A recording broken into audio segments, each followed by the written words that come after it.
Hello. Hi. Hello, Charles. Hi, Olivia. Hi, Jack. How are you? Good. How are you? Very good, thank you. Olivia, I was just hearing about your acting secrets, and I was very interested in from the Backstage podcast. Oh yeah.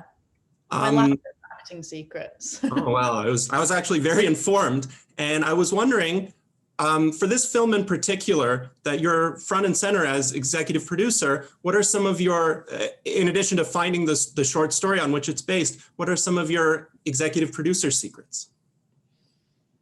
That I need to be probably a better executive producer after doing this film. It was my first time, so I didn't really kind of understand the concept of it. I mean, for 2 years we workshopped the script, and that was good to have a role in that where I was taken somewhat seriously. And then on set, I mean, to have a producer hat and also be an actor as well, I found too difficult. So I think it was more the actor role. I don't really know. I don't really have any. I'm making it up on the spot. That in itself sounds like one of the secrets. Yeah, exactly. What do you enjoy most about working with Jack? What does he bring to this dynamic that you have in this movie? Yeah, I think Jack is quite a kinetic actor in the sense that he's quite spontaneous and you don't really know what's going to happen next. And so that's really fun for me to try and react off of. And it just keeps it interesting and it keeps it light and it keeps the energy quite naughty and mischievous. And I think that's always conducive to good chemistry on screen, especially within a couple. Jack, I've watched your career develop, both of you, and you're really maturing as performers, really building up your body of work. What does this film sort of bring to you in and of itself, but also into the next project that you're doing? Really getting older, Jack. That's what he meant. I mean, tell me about it. 30 is no joke. 30 is no joke. We shot this like, I was 28. 20 something. So it does feel like a long time ago since we were on this set. I like to think you come away from every job with sharper tools, and I don't know if everyone's different, but I think you are constantly just trying to figure out what your process is. Figure out. I didn't go to drama school, so essentially I like to learn on the job, and not everybody can be afforded that sort of opportunity. So yeah, just grateful. I personally definitely feel more grateful for the work these days than perhaps I was a bit guiltier of in the past not being so. And especially when you work with older actors as well, and you just see how the really good ones, you see how there's like this graceful, collaborative quality that I hope that's something that I can acquire myself. So yeah, sort of technical take on the question you asked there, but yeah. Time film and television hits differently for me. You know, it's so much more meaningful right now. This movie, very much an example of that. I'm wondering, what are those shows that have meant something to you at this time? Olivia, you talked about I Hate Susie in particular. For both of you, what kind of shows and movies have you been gravitating towards at this time? Entries, myself, been watching a lot of docs. For a non-palpable reason, just seem to be watching a lot of documentaries.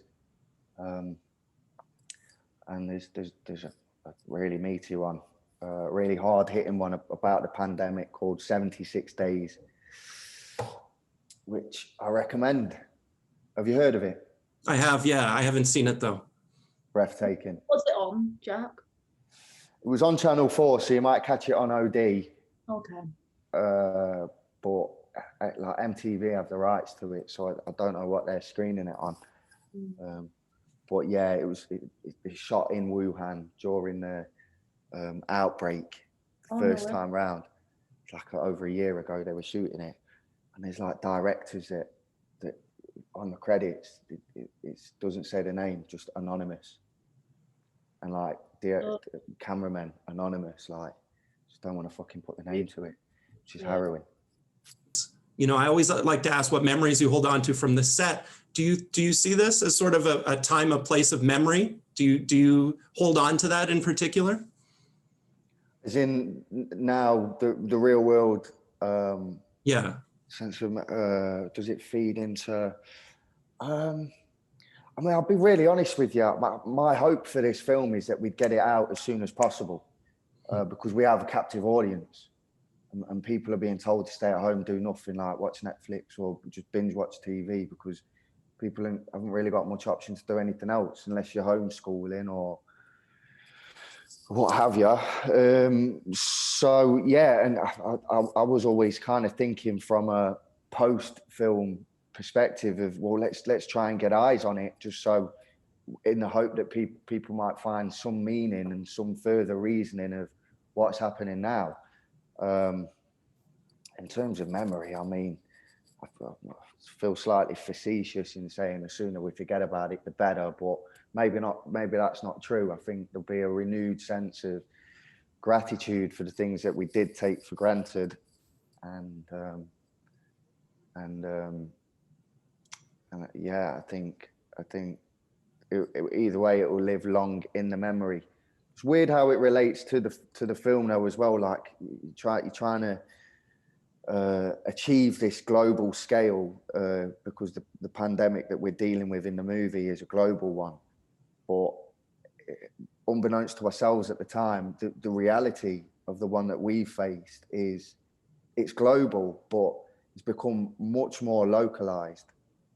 And to the point where you're staring at the four walls of your own home.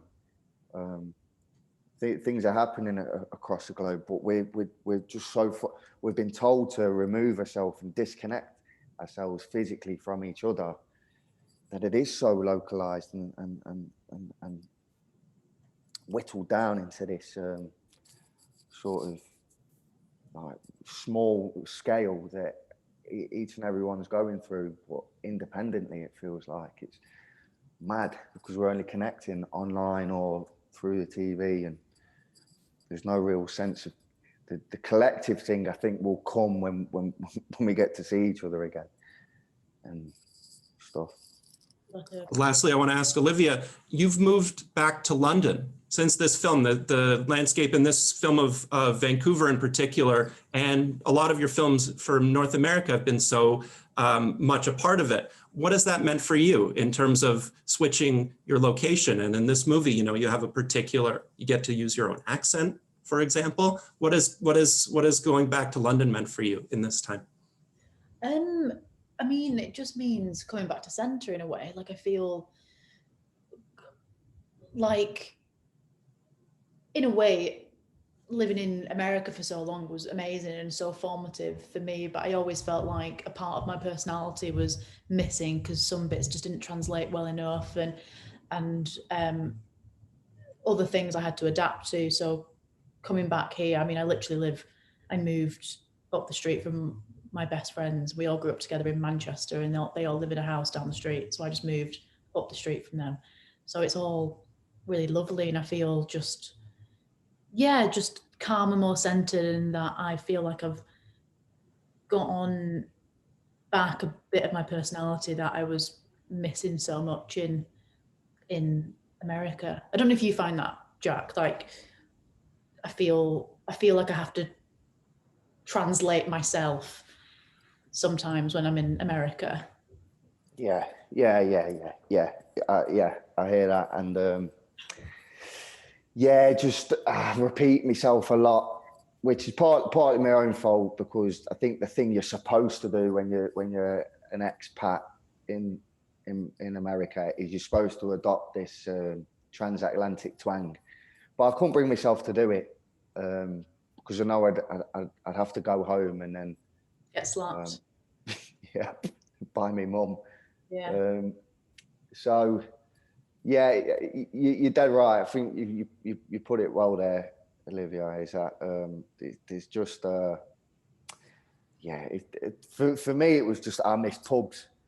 I miss pubs and real ale and watching football at a normal time, and not having to feel like I'm having to enunciate too thoroughly.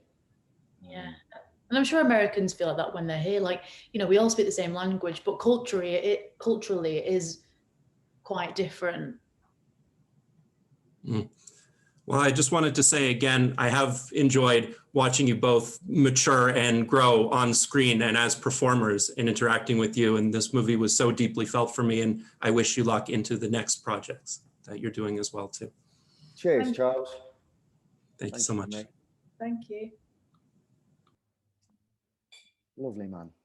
Yeah, really sweet. Really lovely.